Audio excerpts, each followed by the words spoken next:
Alan Shipnuk is an award-winning writer who's been covering the game for over 20 years. Dan Rapaport is a staff writer for Golf Digest, who has built a reputation as one of the premier writers in the game.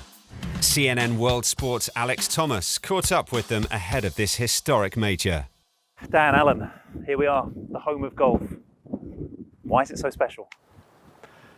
Well, this is where it all began, right? And there's just a timelessness to this town, this course, and no matter how many times you've been here or how cynical you may or may not be, it just has a special feeling. And this course, even though it seems quirky and random, you look at the list of winners, it produces great champions. I mean, it really, as Rory said, I mean, this is the pinnacle of the sport, and this is what every golfer wants and needs to complete their career. So there's just an extra energy here. I think in golf, you look at what the legends have said about a place, and it carries weight. And Jack Nicklaus said, no career is complete unless you win at St. Andrews. Tiger reveres the place. And I think when those guys who have been so important in the development of golf and the development of history hold this place in such high regard, I think that just kind of reverberates through the entire golf world.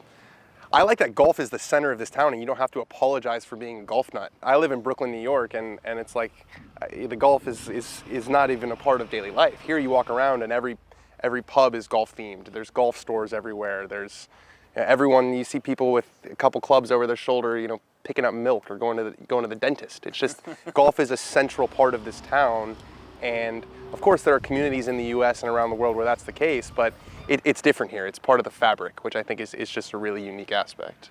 And here we are, the 150th Open. Tiger Woods called it the greatest Open we're going to get to play in, arguably. Does it feel extra special?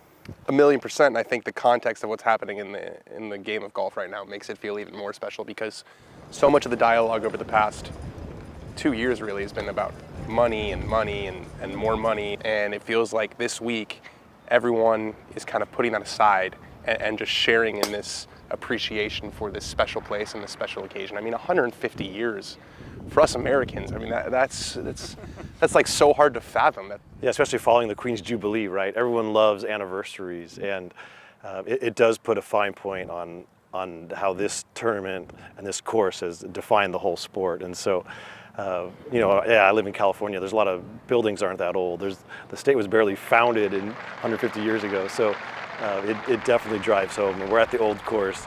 How old is it? Well, it's really freaking old, and 150, Open Championships is tremendous, and it is definitely cause for celebration.